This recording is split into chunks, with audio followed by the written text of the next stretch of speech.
ফ্যাসিবাদ গেছে, কিন্তু এখনো গণতন্ত্র অধরা, মন্তব্য বিএনপি নেতাদের। গণতন্ত্র পুনঃপ্রতিষ্ঠায় এখনো চলছে বিএনপির লড়াই, এমন মন্তব্য করে দলটির শীর্ষ নেতারা বলছেন, সুষ্ঠু নির্বাচন না হলে সংকট শুধু বাড়বে। জানাচ্ছেন জিহাদুল ইসলাম। রাজধানীর শেরেবাংলা নগরে জিয়াউর রহমানের সমাধিতে ফুল দিয়ে শ্রদ্ধা জানাতে আসেন বিএনপির স্থায়ী কমিটির সদস্য গয়েশ্বর চন্দ্র রায়। জিয়াউর রহমানের সমাধিস্থলে এ সময় ভিড় করেন নারায়ণগঞ্জ বিএনপির নেতাকর্মীরা।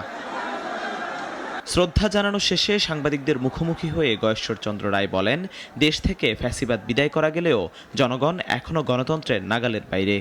আমরা ফ্যাসিবাদকে তাড়াতে সক্ষম হলো, এখনো গণতন্ত্র আমাদের নাগালের বাইরে।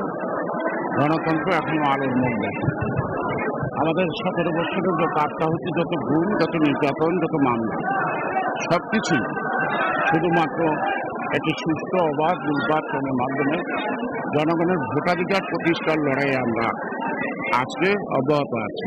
এদিকে ঢাকা রিপোর্টার্স ইউনিটির প্রতিষ্ঠা বার্ষিকীতে উপস্থিত ছিলেন বিএনপির আরেক স্থায়ী কমিটির সদস্য আমির খসরু মাহমুদ চৌধুরী। তিনি বলেন, সুষ্ঠু নির্বাচন যতদিন দেরি হবে, দেশে ততদিন রাজনৈতিক ও অর্থনৈতিক সংকট বাড়বে। আগামী দিনে আমরা ঐক্যবদ্ধ থাকবো গণতন্ত্র পুনঃপ্রবর্তনের জন্য।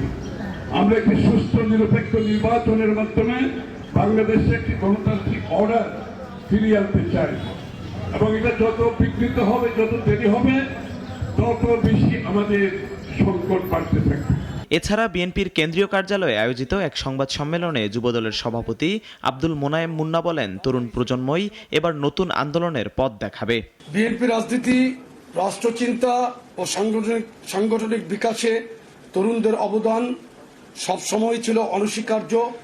জাতীয়তাবাদী যুবদল, স্বেচ্ছাসেবক দল ও ছাত্রদলের অনিশ্চিত ত্যাগ ও সাম্প্রতিক রক্তক্ষয়ী গণতান্ত্রিক আন্দোলন বাংলাদেশের রাজনৈতিক ইতিহাসে এক ঐতিহাসিক অধ্যায়। গণতন্ত্র, ভোটাধিকার ও মিডিয়ার স্বাধীনতা, এসব দাবিতে সরকার বিরোধী আন্দোলনের গতি আরও বাড়ানোর ঘোষণা দিয়েছে বিএনপি।